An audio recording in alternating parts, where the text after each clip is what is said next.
మొట్టమొదటి దిశ meeting collector గారు అన్ని డిపార్ట్మెంట్స్ తోటి వికారాబాద్ జిల్లాలో అన్ని డిపార్ట్మెంట్స్లో రివ్యూ జరుగుతుంది.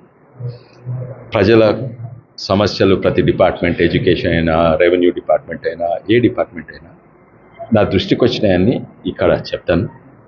చెప్పి మళ్ళా 3 నెలలకు రివ్యూ అవుతుంది. ఇవన్నీ కరెక్ట్ అయినాయా లేదా అని రివ్యూ అవుతుంది.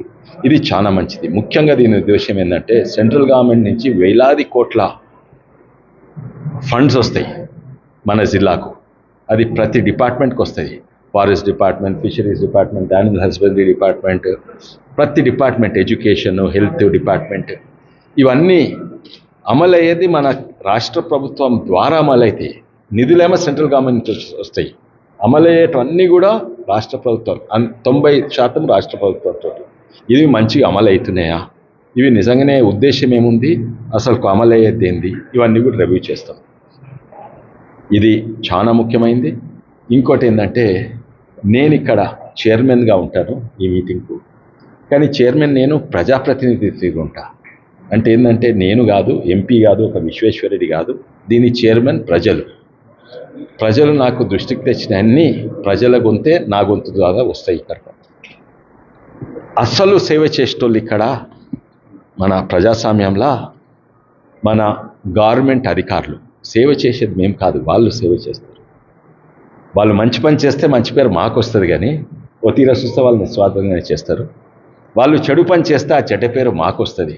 కానీ అస్సలు సేవ చేసేటోళ్ళు అధికారులు, కలెక్టర్ కింద ప్రతి డిపార్ట్మెంట్ అధికారులు. ఇది ప్రజలు గుర్తించాలి, అధికారులు కూడా గుర్తించాలి.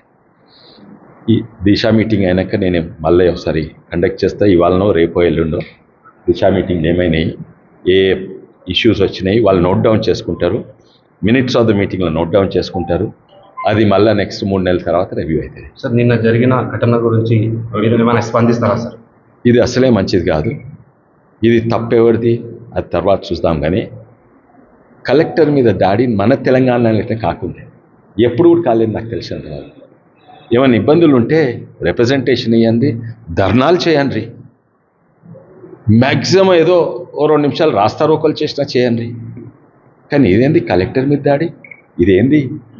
ఎవరు దీని వెనుక ఏ రాజకీయ నాయకుడు ఉన్నా నేను ఖండిస్తాడు, మా సొంత పార్టీ వాళ్ళు ఉన్నా కూడా ఖండిస్తాడు. అది తప్పు. నాకు తెలిసినంత వరకు మా సొంత పార్టీ వాళ్ళు లేరు, కానీ ఎవరో ఉన్నారు. దీని కింద రాజకీయ కుట్ర కూడా ఉంది.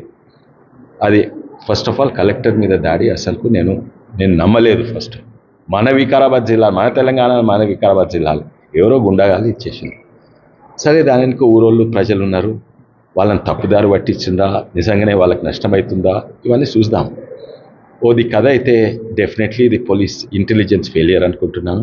కలెక్టర్ మీద దాడి చేస్తే పోలీస్ తప్పనిసరిగా చర్యలు తీసుకోవాలి. కానీ సాధారణ ప్రజల అందరు వందలాది మంది సాధారణ ప్రజలను వాళ్ళ ఇంటికి పోయి అరెస్ట్ చేస్తారు, వాళ్ళని బాధ పెట్టొద్దు.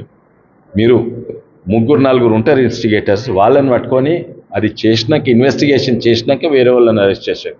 కానీ సాధారణ ప్రజల ఇంటికి పోయి వాళ్ళని హింసించొద్దు అని నాకు పోలీస్ కూడా విజ్ఞప్తి. ఫార్మా కంపెనీని మీరు సమర్థిస్తున్నారా లేక వ్యతిరేకిస్తున్నారా? నాకు తెలియదండి. ఓ డెవలప్మెంట్ అయితే మంచిదే, కానీ డెవలప్మెంట్ అయితే ఏంది? ఆడ ప్రజలకు నష్టం కావాలా, లాభం కావాలా? ప్రజలకు నష్టమయ్యేట డెవలప్మెంట్ అంటే తప్పనిసరిగా ఏ రాజకీయ నాయకుడైనా నేను వ్యతిరేకిస్తాను. ప్రజలకు లాభమయ్యేట డెవలప్మెంట్ ఇస్తే నేను సంతోషిస్తాను. అయితే ప్రజలకు తప్పనిసరిది ఒక లాభం అయితే ఏంటంటే ఆడ ఎకానమీ పెరుగుతుంది, ఇండస్ట్రీ పెరుగుతుంది, ఉద్యోగులకి కాదు, వాళ్ళ చుట్టుపక్కల ఉన్న హోటల్లో, భూమి ధరలో, లేకుంటే కిరాణా దుకాణాల గిరాకీ పెరుగుతాయి, ఏమో ఎట్లయితుంది. కొందరు డైరెక్ట్ వస్తుంది ఏది ఉద్యోగాలు వచ్చిన వాళ్ళు. కానీ నష్టం ఏమవుతుంది? భూస్వీకరణ అవుతుంది, పొల్యూషన్ అవుతుంది. ఇవన్నీ పొల్యూషన్ కాకుండా చేస్తే చాలా మంచిది. భూస్వీకరణ చేస్తే ఒక్క నిమిషం, నేను 2013లో కాంగ్రెస్ ప్రభుత్వమే రైట్ టు ఫెయిర్ కాంపెన్సేషన్ అనే చట్టం తీసుకొచ్చింది. దాని తర్వాత బీజేపీ ఉన్నప్పుడు కూడా మళ్ళీ తీసుకొచ్చింది. అంటే భూస్వీకరణ ఎట్లా చేయాలి, వాళ్లకు కాంపెన్సేషన్ ఎంత ఇవ్వాలి, ఎట్లా ఇవ్వాలి అని ఉంటుంది.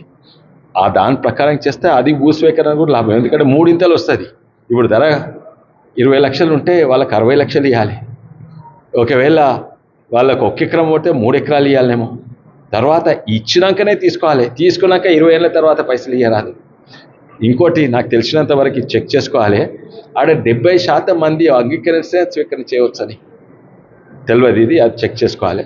కానీ దీని ప్రకారం ఇచ్చేస్తే అటు భూస్వీకరణ చేసినప్పుడు నష్టం కాదు, ఈ ప్రాజెక్ట్ వచ్చడానికి నష్టం కాదు, పొల్యూషన్ లేకుండా చూస్తున్నాం. ఇవన్నీ గ్యారెంటీ ఇస్తే మంచిదే. కానీ తప్పనిసరిగా వీళ్ళు పోయి వాళ్ళ అడగాలి, మీకు ఒప్పియాలి. ఎందుకంటే మీతోటి ఈ లాభం అయితే ఒప్పిస్తే తప్పనిసరిగా అంగీకరిస్తారు. బీజేపీ తీసుకున్న నిర్ణయాన్ని మీరు తప్పబడుతున్నారు, కాంగ్రెస్ తీసుకున్న నిర్ణయాన్ని ఇదేదో ఫార్మా కంపెనీ చేస్తున్నారు. నేను తప్పేం పడతలేను. వాళ్ళు చేస్తే మంచిగా చేయండి. ఇప్పుడు మూసీ కూడా చేస్తుండ్రు. మూసీకి మేము అడ్డుకుంటలేము, ఈటల రాజేందర్ గారు అడ్డుకుంటలేరు, కిషన్ రెడ్డి గారు అడ్డుకుంటలేరు, నేను అడ్డుకుంటాను. నిజంగా మూసీ చార్జ్ చేయండి. కానీ ఆడ భూస్వీకరణ చేసినప్పుడు వాళ్ళకు right to fair compensation Modi గారు తెచ్చిన చట్టం అమలు చేయండి.